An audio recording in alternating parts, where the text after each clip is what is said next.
देखिए साझेदार की मृत्यु, साझेदार की मृत्यु में जो लेखे होंगे बिल्कुल उसी प्रकार से किए जाएंगे जैसा कि साझेदार की सेवानिवृत्ति पर किए जाते हैं, लेकिन एक अंतर जो है वो अवश्य हो सकता है। जैसे कि साझेदार की जो निवृत्ति है सामान्यतया लेखा वर्ष की समाप्ति पर, ऐसा कोई जरूरी नहीं है कि लेखा वर्ष की समाप्ति पर ही हो, पर सामान्यतया सेवानिवृत्त हो रहा है तो वो लेखा वर्ष की समाप्ति पर हो सकता है, लेकिन मृत्यु तो कभी भी हो सकती है।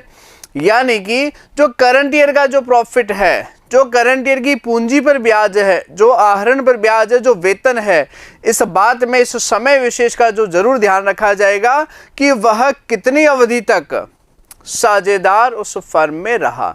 यानी कि अगर 1 जुलाई को मृत्यु होती है तो अप्रैल, मई और जून करंट ईयर में वो केवल और केवल 3 महीने की अवधि तक उस फर्म में साझेदार रहा, तो करंट ईयर के जो लाभ है वह भी उसे 3 महीने के लिए प्राप्त होंगे। बाकी कोई ज़्यादा परिवर्तन नहीं है, साझेदार की चाहे सेवानिवृत्ति हो या साझेदार की मृत्यु हो, लेखे बिल्कुल एक ही प्रकार से रखे जाते हैं। कैसे? देखिए, साझेदार की मृत्यु की स्थिति में लेखांकन व्यवहार या उपचार उसी प्रकार से किया जाता है जैसा कि सेवानिवृत्त होने पर। साझेदार की मृत्यु की स्थिति में उसका दावा उसके उत्तराधिकारी, जो भी उसका एग्जीक्यूटर होगा, रिप्रेजेंटेटिव होगा, कानूनी उत्तराधिकारी होगा, उसको हस्तांतरित किया जाएगा, जैसे कि हम सेवानिवृत्ति पर जो साझेदार सेवानिवृत्त होता है उसे देते थे। लेकिन एक अंतर हो सकता है। क्या अंतर? सेवानिवृत्ति लेखांकन वर्ष के अंत में, जबकि मृत्यु जो है वो किसी भी समय हो सकती है। यानी कि जो चालू वर्ष के जो लाभ है, इस बात को ध्यान में रखा जाएगा कि वह कितनी अवधि तक करंट ईयर में साझेदार था।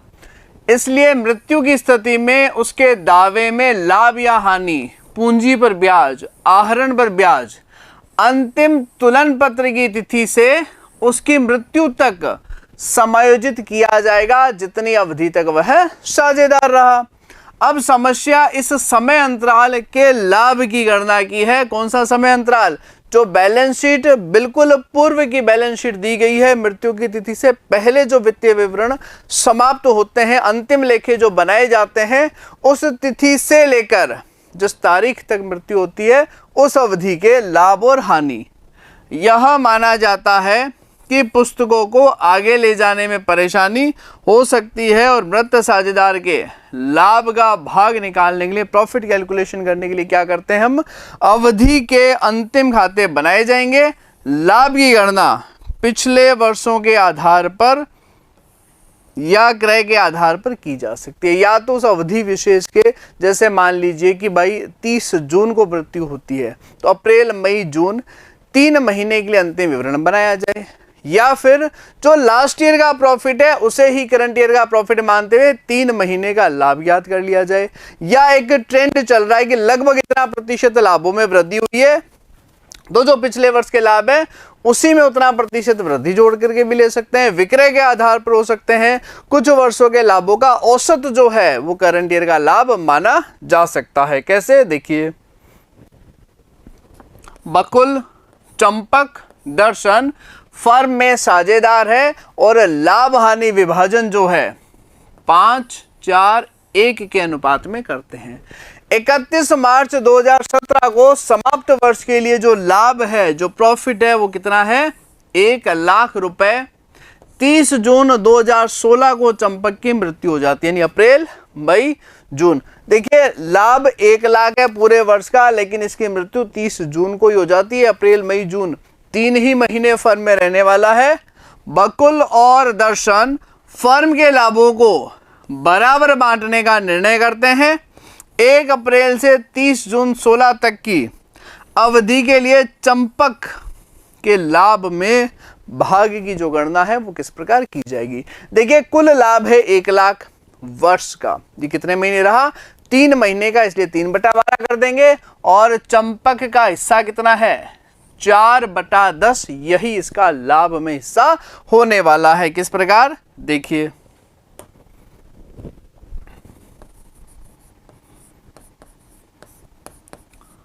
कुल लाभ जो दिया गया है वो है 1 लाख रुपए।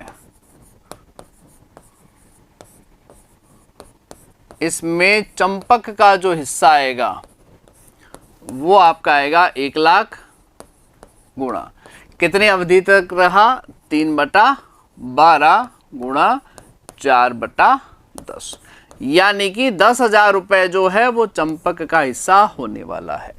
क्या प्रविष्टि की जाएगी इसके संदर्भ में, P&L suspense account debit to Champak's capital account.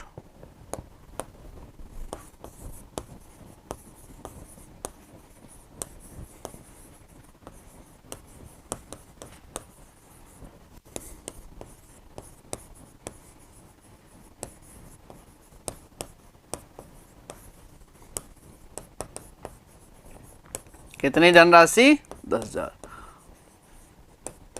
और ये जो 10,000 रुपए चंपक को दिए जा रहे हैं जो P&L सस्पेंस अकाउंट में, उसमें कहां से आएगा, जो शेष साझेदार है बकुल और दर्शन वो फायदे के अनुपात में वहन करेंगे, यानी कि gaining partners capital debit, Bakul debit, Darshan debit to P&L suspense account में 10,000 और आ जाएगा इन देयर गेनिंग रेशियो, उनके फायदा या अधिलाभ के अनुपात में। इसी क्रम में एक और उदाहरण देखते हैं। यदि चंपक के भाग के लाभ की जो गणना है किस आधार पर, 3 वर्षों के औसत लाभ के आधार पर की जाती है, जो कि 1,36,000, 13-14 में 1,54,000, 14-15 में 1 लाख रुपए है। 2015-16 का तीनों वर्षों का लाभ दिया गया है। चंपक के भाग के लाभ की जो गणना है वो कैसे करनी है, औसत लाभ के आधार पर करना है। अंतिम वर्ष की जो अवधि है वो 1 अप्रैल 2016 से लेकर के 30 जून 2016, यानी करंट ईयर का लाभ नहीं दिया गया है। क्या दिया गया है, पिछले 3 वर्षों का जो लाभ है उसका औसत लीजिए, वही करंट ईयर का लाभ मानना है और उसी में जो है आपको चंपक का हिस्सा कैलकुलेट करना है। कैसे, सबसे पहले हम लेंगे औसत लाभ जो है वो किस प्रकार निकाला जाए।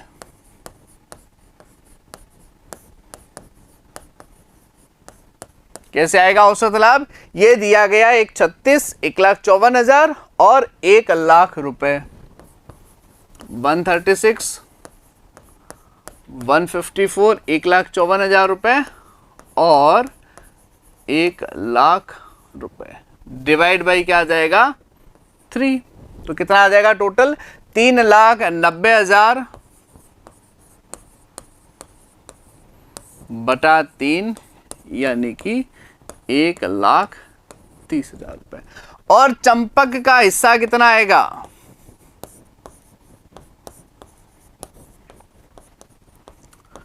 क्योंकि जो आपका 1,30,000 है ये तो पूरे वर्ष का है, चंपक तो 3 ही महीने रहा, तो 3/12 और लाभ में हिस्सा कितना था 4/10, तो ये लीजिए 4/10 बराबर आ जाएगा 13,000, यानी कि 13,000 रुपए। कितना आ जाएगा चंपक का हिस्सा, 13,000 रुपए। इसके संदर्भ में प्रविष्टि जो है, एंट्री जो है वो क्या दर्ज की जाएगी, वो कुछ इस प्रकार से आपकी की जाएगी जैसा कि हमने पीछे देखा था।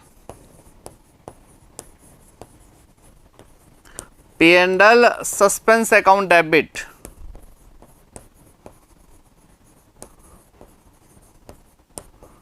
टू चंपक्स कैपिटल अकाउंट, ₹13,000, यानी कि 13,000 रुपए से जो है यह प्रविष्टि आपकी दर्ज की जाएगी। क्लियर है यहां तक। अगला क्वेश्चन देखिए क्या कहता है, यदि मृत साझेदार यानी चंपक के भाग के लाभ की गणना विक्रय के आधार पर की जाती है ऑन बेसिस ऑफ सेल्स, तथा यह दिया गया है कि 15-16 वर्ष के जो विक्रय हैं वो 8 लाख रुपए, लाभ तो दे ही रखा था 1 लाख, सेल्स दे दी आपको 8 लाख रुपए, 1 अप्रैल 16 से 30 जून 2016 तक जो विक्रय है वो दिया गया है 1,50,000 रुपए। 1 अप्रैल 16 से 30 जून 2016 की अवधि में चंपक के भाग के लाभ की गणना जो है वो किस प्रकार से होगी। देखिए हमें करना क्या है, हमें प्रश्न में दिया गया है 8 लाख रुपए पिछले वर्ष की विक्रय है, जबकि प्रॉफिट जो हमें पूर्व में दिया गया था 1 लाख है, तो 1,50,000 पर लाभ कितना होगा। देखिए 8 लाख रुपए जो कि विक्रय है पर लाभ 1 लाख रुपए, तो 1,50,000 अगर विक्रय हो, इस पर लाभ कितना आएगा? इस पर जो लाभ आएगा 1 लाख बटा 8 लाख गुणा 1,50,000, ये कितना आ जाएगा? प्रॉफिट में जो हिस्सा है, लाभ में जो हिस्सा है, वो आपका इस प्रकार से कैलकुलेट कर लिया जाएगा। कितना आ जाएगा? 18,750 रुपए। और इसमें चंपक का हिस्सा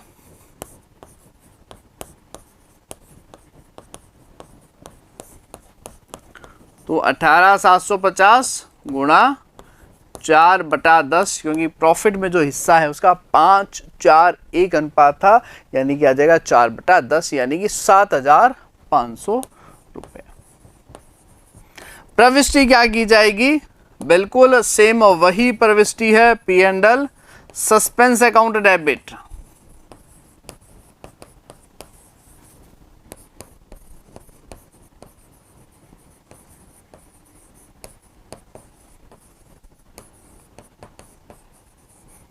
टू चंपक्स कैपिटल अकाउंट 7,500 रुपए, इस प्रकार से प्रविष्टि की जाएगी।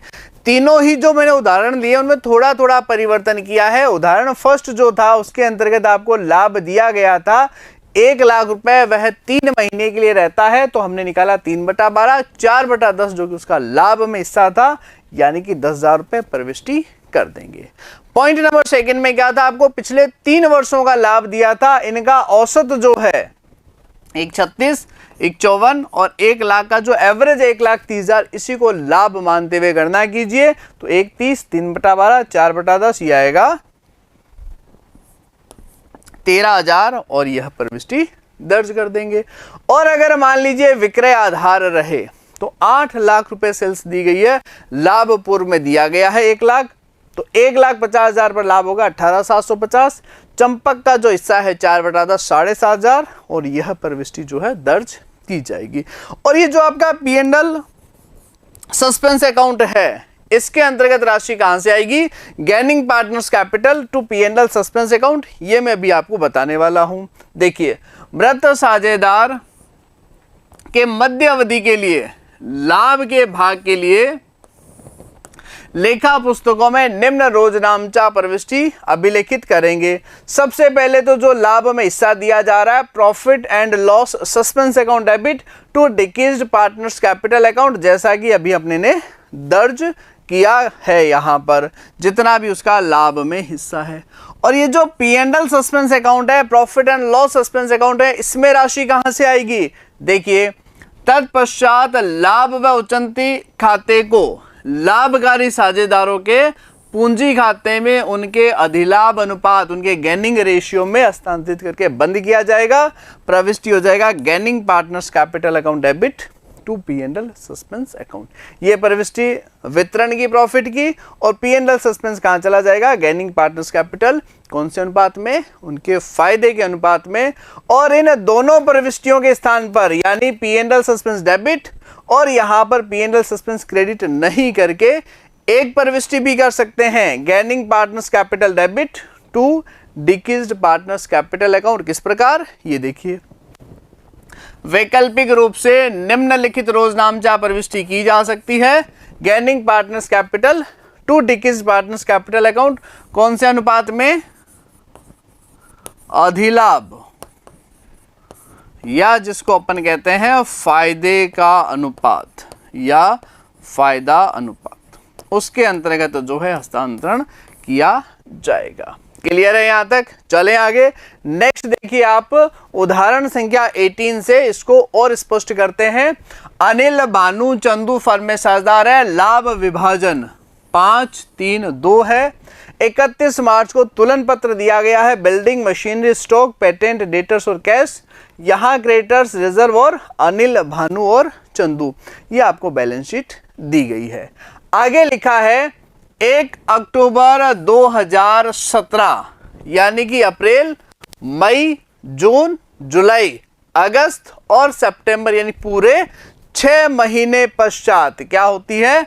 अनिल की मृत्यु। यानी चालू वर्ष में अनिल जो है वो 6 महीने के लिए फर्म में साझेदार रहता है। शेष साझेदारों और उसके उत्तराधिकारी के बीच सहमति हुई, यानी जो दो बचे हुए पार्टनर है भानु और चंदू, और जो अनिल का उत्तराधिकारी है, उनके बीच में क्या सहमति हुई? ख्याति का जो मूल्यांकन है पिछले 4 वर्षों के औसत लाभ का 2.5 वर्ष के क्रय 2.5 ईयर्स के परचेज के आधार पर होगा। ये लाभ है 13, 12, 20 और 15। जोड़ेंगे, 4 का भाग लगाएंगे, औसत लाभ आएगा, उसको 2.5 से गुणा करोगे, वही गुडविल यानी ख्याति। किसकी ख्याति? फर्म की ख्याति। उसके अंतर्गत अनिल का जो हिस्सा है वो कितना आ जाएगा? 5/10 हिस्सा शेष साझेदारों द्वारा दिया जाएगा। पेटेंट का मूल्यांकन 8,000, मशीनरी का मूल्यांकन 28,000 रुपए, भवन 25,000 रुपए। ये तीनों के तीनों पॉइंट रिवैल्यूएशन में आ जाएंगे, और रिवैल्यूएशन पर जो भी लाभ या हानि होगा वो कहाँ हस्तांतरित किया जाएगा? जितना भी अनिल का हिस्सा है उसके पूंजी खाते में चला जाएगा, revaluation capital to Anil capital, और अगर हानि है Anil capital to revaluation account. ये भी हम देखेंगे। वर्ष 16-17 के लिए लाभ पिछले वर्ष के समान दर पर होगा, सेम प्रॉफिट लेना है। पूंजी पर 10% से ब्याज। अनिल को देय राशि आधा भुगतान तुरंत किया जाएगा, तो शेष 50% कहां चला जाएगा? उसके ऋण खाते में या उसके उत्तराधिकारी के ऋण खाते में जो है अमाउंट ट्रांसफर कर दी जाएगी। 1 अक्टूबर 17 को अनिल का पूंजी खाता, अनिल के उत्तराधिकारी का खाता तैयार कीजिए। तो सबसे पहला पॉइंट तो हम गुडविल के संदर्भ में कैलकुलेशन यहां पर करने वाले हैं।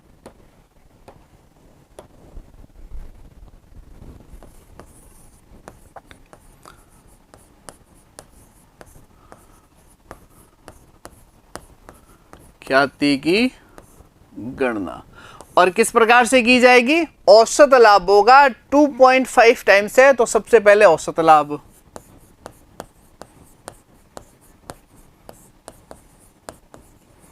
औसत लाभ कितने हैं? लाभ अपने को दे रखे हैं 13,000, 12,000, 20,000 और 15,000।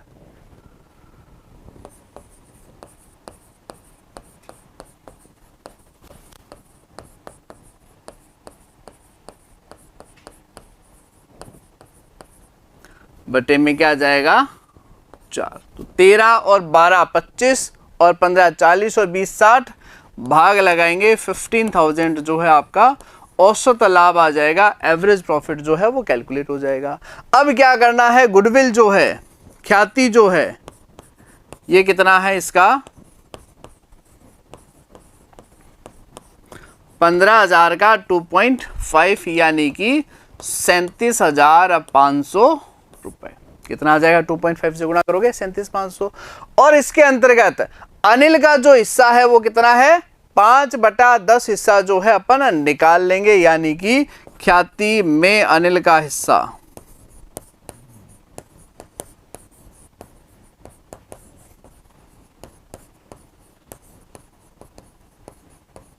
कितना आएगा? 37,500 को क्या करना है? 5/10 कर देंगे।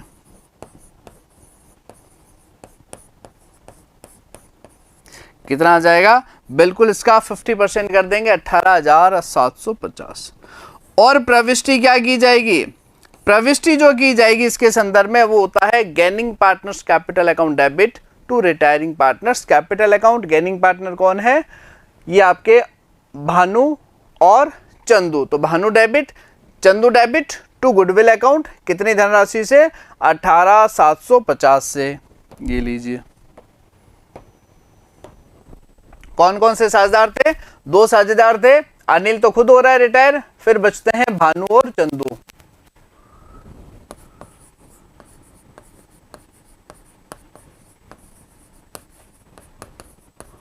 भानु's कैपिटल अकाउंट डेबिट,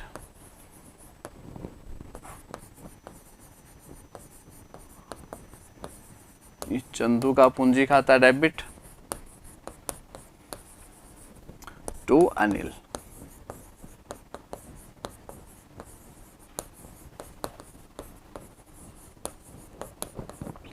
18,750 और कौन से अनुपात में होता है यह आपका होता है अधिलाभ अनुपात। और सूचना के अभाव में जो पुराना अनुपात है वही आपका अधिलाभ अनुपात होना है, यानी 5-3-2 में 5 अनिल का हिस्सा छोड़ देंगे, शेष जो 3:2 दिया गया है वही आपका अधिलाभ अनुपात यहां पर दर्ज होगा। कितना आ जाएगा 11,250 और आपका आ जाएगा 7,500 रुपए। ये अधिलाभ के अनुपात में जो है वितरण जो है वो किया जाएगा। क्लियर है। पहला पॉइंट जो है अपने ने ख्याति के संदर्भ में दर्ज कर दिया है, अकाउंट में भी ट्रांसफर कर देंगे। दूसरा पॉइंट, पेटेंट का मूल्यांकन 8,000, मशीनरी का 28,000 और भवन जो है वो 25,000 पर। पेटेंट में क्या परिवर्तन आ रहा है 8,000, बैलेंस शीट में कितना दिया गया है पेटेंट 11,000, 3,000 से कमी डेबिट में आ जाएगा। इसके अलावा मशीनरी 28,000 कितना दिया गया है बैलेंस शीट में 30,000, 2,000 से कमी डेबिट में। पेटेंट 3,000 से डेबिट, मशीनरी खाते को भी 2,000 से अपने को रिवॉल्यूशन के डेबिट में लिखना है। इसके अलावा जो दिया गया है भवन 25,000 रुपए, भवन का जो बैलेंस शीट है उसमें मूल्य दे रखा है 20,000, यानी 5,000 से वृद्धि है रिवॉल्यूशन के क्रेडिट में। ये आपके रिवॉल्यूशन अकाउंट में आ जाएगा। 5,000 रुपए से तो बिल्डिंग में वृद्धि हुई है। और पेटेंट के अंतर्गत कितना हो रहा है, पेटेंट में जो चेंज आ रहा है वो आपको दिया गया है 8,000 पर मूल्यांकन किया गया है, जबकि बैलेंस शीट के अंतर्गत पेटेंट लिखा है 11,000, यानी कि 3,000 से जो है पेटेंट में कमी है। और मशीनरी से कमी कितनी थी 2,000, यानी रिवॉल्यूशन पर ना तो लाभ हो रहा है ना ही रिवॉल्यूशन पर जो है आपकी हानि हो रही है। पुनर्मूल्यांकन पर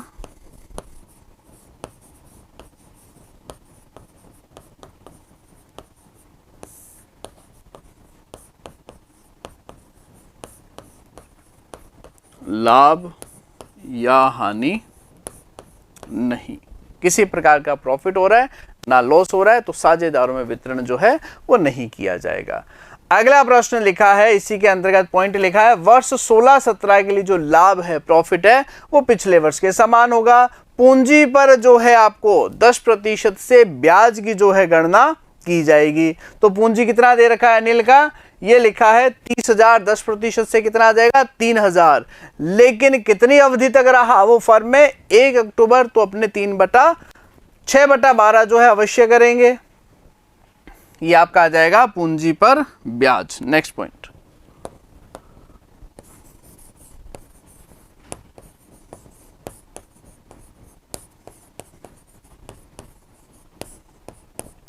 ₹30,000 की पूंजी है, ब्याज की दर दी गई है 10% और अक्टूबर यानी 6 महीने तक रहा है तो 6/12, यह अमाउंट आएगा 1500 यानी कि 1,500 रुपए। क्लियर है। अब जो आपका अकाउंट बनाया जाएगा अनिल का पूंजी खाता वो कुछ इस प्रकार से होगा। सबसे पहले अनिल की जो पूंजी है 30,000 उसका हस्तांतरण करेंगे बाई बैलेंस BD 30,000, 30,000 रुपए। रिजर्व कितना दिया गया है, रिजर्व जो दिया गया है बैलेंस शीट में वो लिखा है आपका 6,000, अनिल का हिस्सा आएगा 5/10 यानी कि 3,000 रुपए।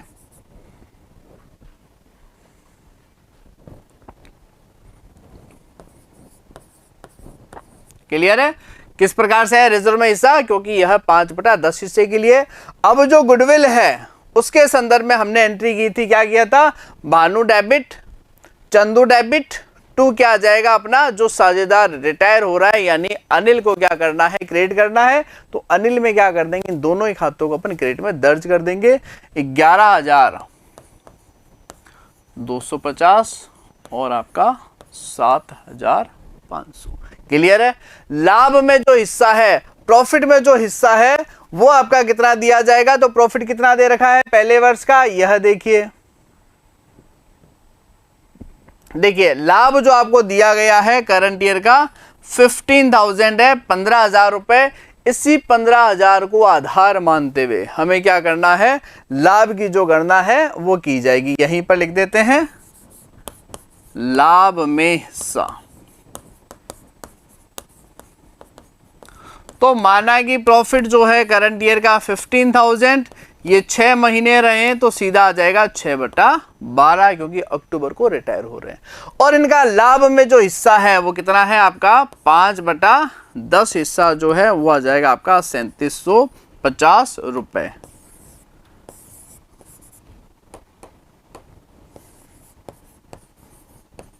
ये प्रॉफिट में शेयर 3750 कैसे लिखेंगे, P&L suspense account debit to क्या आ जाएगा अपना अनिल्स कैपिटल अकाउंट, अनिल की कैपिटल में आ जाएगा बाई P&L सस्पेंस 3750।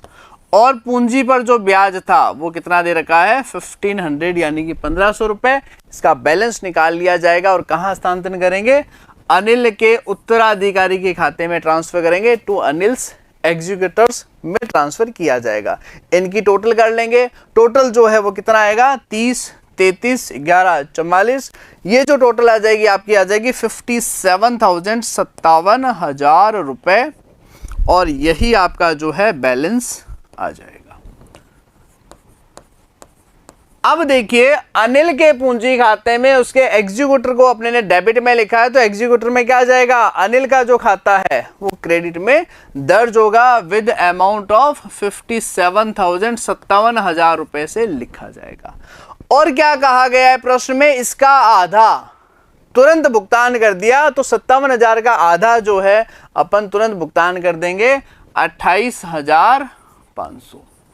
बाकी बैलेंस रह जाएगा वो उसके ऋण खाते में ट्रांसफर कर देंगे। फिलहाल अपन बैलेंस दर्ज कर लेते हैं 57,000 यानी कि 57,000 रुपए।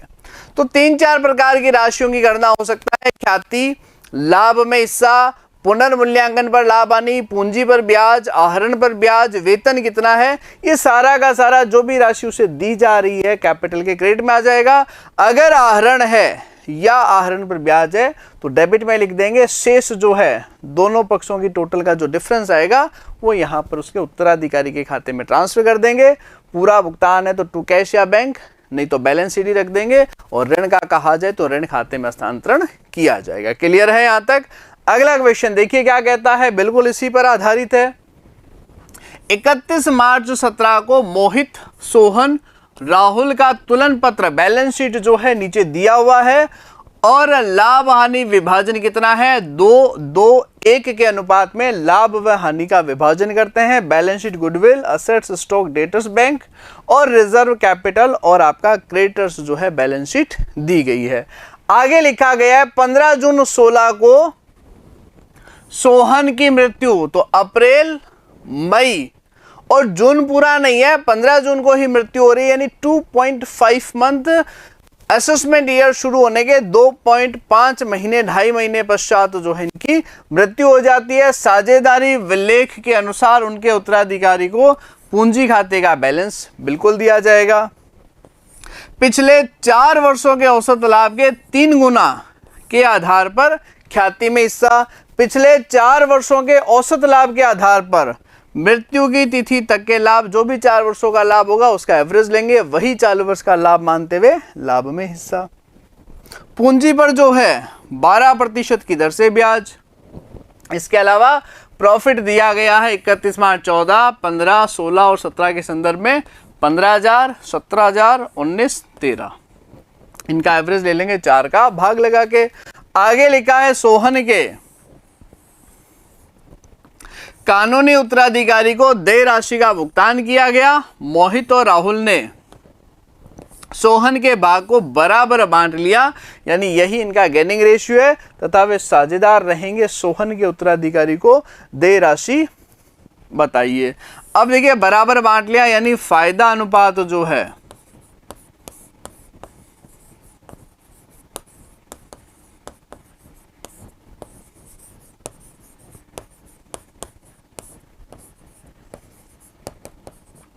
एक अनुपात एक जो है आपका होने वाला है। अब इसके संदर्भ में जो आपका कैपिटल अकाउंट बनेगा वो किस प्रकार से आएगा, कैपिटल अकाउंट भी अपने को तैयार करना है। अब क्या करेंगे, इसका पूंजी खाता तैयार कर लेंगे, कैपिटल अकाउंट तैयार कर लेंगे, और जो मदें कैपिटल अकाउंट में लिखी जाएगी उनकी गणना भी साथ के साथ हम करते हुए चलेंगे। सबसे पहले तो कैपिटल का जो बैलेंस है वो कितना दिया गया है, तो देखिए सोहन का जो पूंजी है उसका बैलेंस दिया गया है आपको 25,000 यानी कि 25,000 वो दर्ज कर देंगे। ये लीजिए 25,000। इसके पश्चात कहा गया है कि रिजर्व में कितना बैलेंस है, रिजर्व कितना दिया गया है। रिजर्व जो दिया गया है आपको प्रश्न में वो दिया गया है 25,000 रुपए और सोहन का जो हिस्सा है वो आ जाएगा आपका 2/5 यानी कि 10,000 रुपए संचय में हिस्सा दिया जाएगा।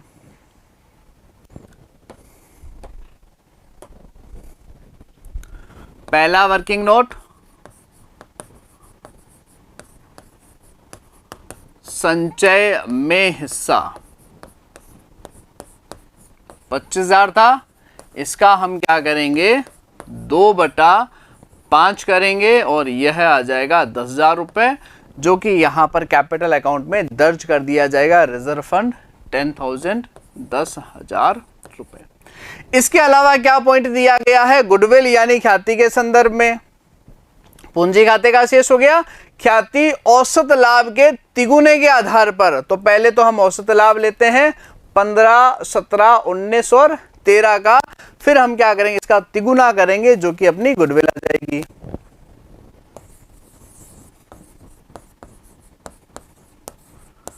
ख्याति की गणना, तो ख्याति की गणना में सबसे पहला पॉइंट क्या आ जाएगा अपना औसत लाभ। और औसत लाभ जो है अपने को 4 वर्षों का लाभ जो है अपने को प्रश्न में दिया गया है। कौन कौन से देखिए 15, 17, 19 और 13,000।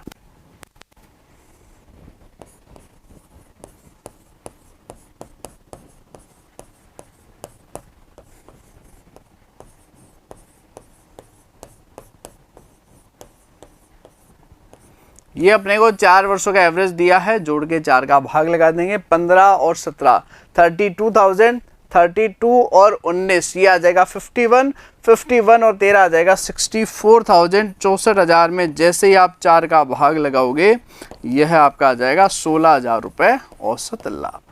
और ख्याति क्या है, इसका तिगुना कहा गया है। औसत लाभ के 3 गुने के आधार पर जो है ख्याति की गणना करेंगे। तो औसत लाभ निकाल लिया, अब क्या कर देंगे इसका तिगुना निकाल देंगे।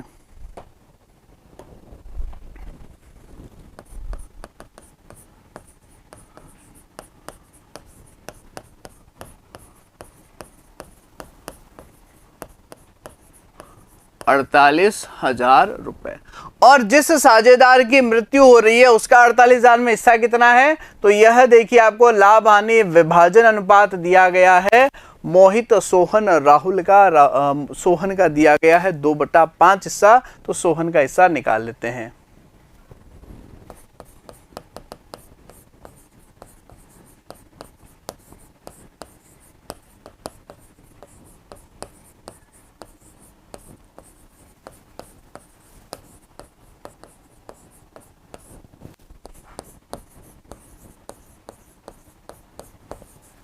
दो बटा क्या करेंगे 5 करेंगे। ये जो आपका आ जाएगा 2/5 से जैसे ही आप गुणा करोगे ये आ जाएगा 19,200 रुपए। और इसके संदर्भ में जो प्रविष्टि की जाएगी वो आपकी किस प्रकार से की जाती है, remaining partners capital to retiring partners capital account. शेष जो 2 साझेदार है क्या दिया गया है, वो दिए गए हैं आपको मोहित और राहुल। तो मोहित और राहुल और अनुपात अपने को दिया गया उसके संदर्भ में अधिलाभ का बराबर अनुपात में किया जाएगा जो भी उनका गेनिंग रेशियो है। तो क्या आ जाएगा मोहित और Rahul,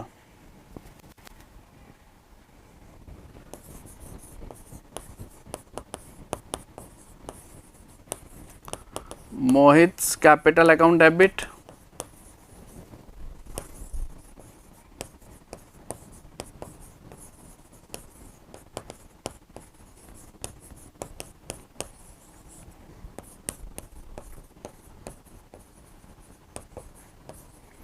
to Sohan's capital account. कितना दिया जा रहा है सोहन को 19,200, यहाँ आ जाएगा 9,600 रुपए। क्लियर है। तो सोहन में क्या आ जाएगा बाई मोहित बाई राहुल 9,600 9,600 ये अपन यहां पर दर्ज कर देंगे।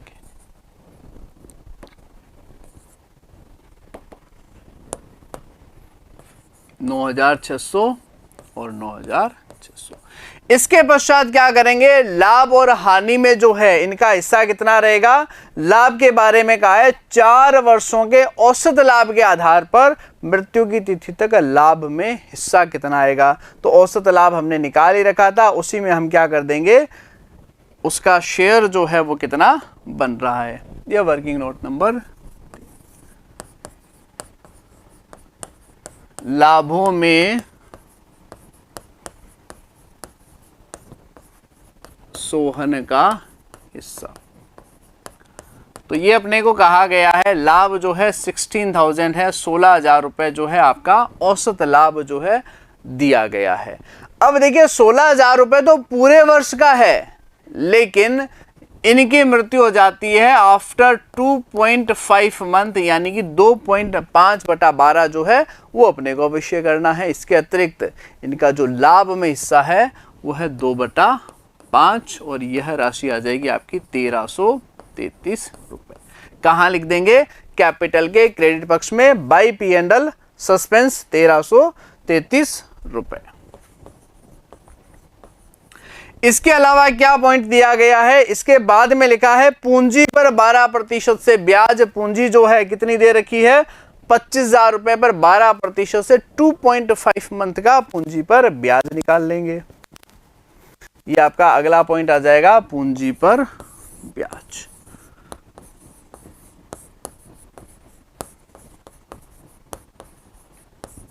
कितना दे रखा है पूंजी, 25,000 रुपए जो है आपको पूंजी जो है वो दी गई है। ब्याज की जो दर है पूंजी पर वो प्रश्न में आपको दे रखा है 12% की दर से। देखिए 25,000 पूंजी, 25,000 का पूंजी पर ब्याज 12% और 15 जून को मृत्यु हो रही है, यानी 2.5 माह पश्चात ही इनकी मृत्यु हो रही है, तो 2.5 मंथ का ब्याज निकालेंगे। 12%, ये आपका 2.5 मंथ जो है वो इस प्रकार से कैलकुलेट करेंगे और जो पूंजी पर ब्याज है वो आपका आ जाएगा 625 रुपए, 625। इसे हम क्या कर देंगे, इनके कैपिटल अकाउंट में जो है दर्ज कर दिया जाएगा 625 रुपए। इसके अलावा क्या पॉइंट दिया गया है, ये सारे पॉइंट जो है अपने ने ले लिया है। बैलेंस शीट देख लीजिए, बैलेंस शीट के अंतर्गत रिजर्व बंद कर दिया, कैपिटल आ गया। गुडविल जो पुस्तकों में खुला हुआ है, ख्याति खाता खुला हुआ है, इसे पुराने अनुपात में बंद कर दिया जाता है। इनका हिस्सा 2/5 आएगा। गुडविल कितना आ जाएगा, 30,000 का 2/5, 12,000 रुपए से गुडविल जो है बंद कर दिया जाएगा।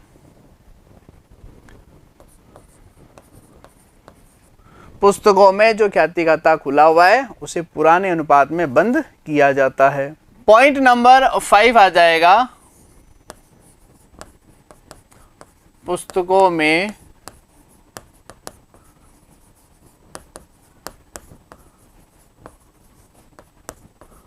खुला हुआ ख्याति खाता।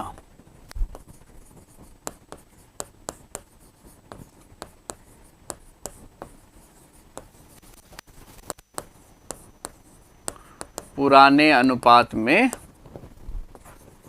बंद किया जाता है,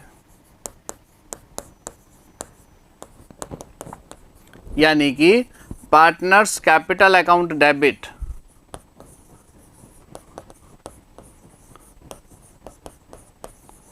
टू गुडविल। तो सभी साझेदारों में जाएगा, पुराने अनुपात में जाएगा। हम सिर्फ एक ही साझेदार का ख्याति का ट्रांसफर कर रहे हैं, तो वही लिख देंगे। 30,000 में सोहन का जो हिस्सा है वो 2/5 के हिसाब से 12,000 रुपए। हालांकि सभी साझेदारों में एंट्री करते हैं ABC। अगर 3 साझेदार है, राम श्याम मोहन है तो राम श्याम मोहन, चूंकि हमें एक का ही पूंजी खाता पूछा गया है तो उसका हिस्सा कितना आ जाएगा, 12,000, यानी कि 12,000 रुपए है जो यहाँ पर दर्ज कर लेंगे। अब क्या करना है, इसका बैलेंस जो है, शेष जो है निकाल लिया जाएगा। टोटल कर देंगे 25, 10, 35, 19,600, 1,333 और 625, टोटल आ जाएगी 56,158 रुपए। इसमें से क्या करना है, 12,000 जो 12,000 है वो हम क्या कर देंगे, घटा देंगे। बैलेंस आ जाएगा 44,158 रुपए और टोटल यहाँ पर दर्ज कर देंगे। तो जिस भी साझेदार की मृत्यु होती है, जितनी अवधि तक वह समय तक वो फर्म में रहता है, वहां तक का पूंजी पर ब्याज, वहां तक का चालू वर्ष का लाभ, आहरण पर ब्याज निकालना है। जबकि ख्याति, पुनर्मूल्यांकन पर लाभ, अवितरित हानि, इस बात से कोई फर्क नहीं पड़ेगा कि साझेदार की मृत्यु की तिथि या सेवानिवृत्ति की तिथि जो है वो क्या है। तो साझेदारी में फिलहाल के लिए इतना ही। टॉपिक को नेक्स्ट क्लास में आगे बढ़ाएंगे। Thank you very much.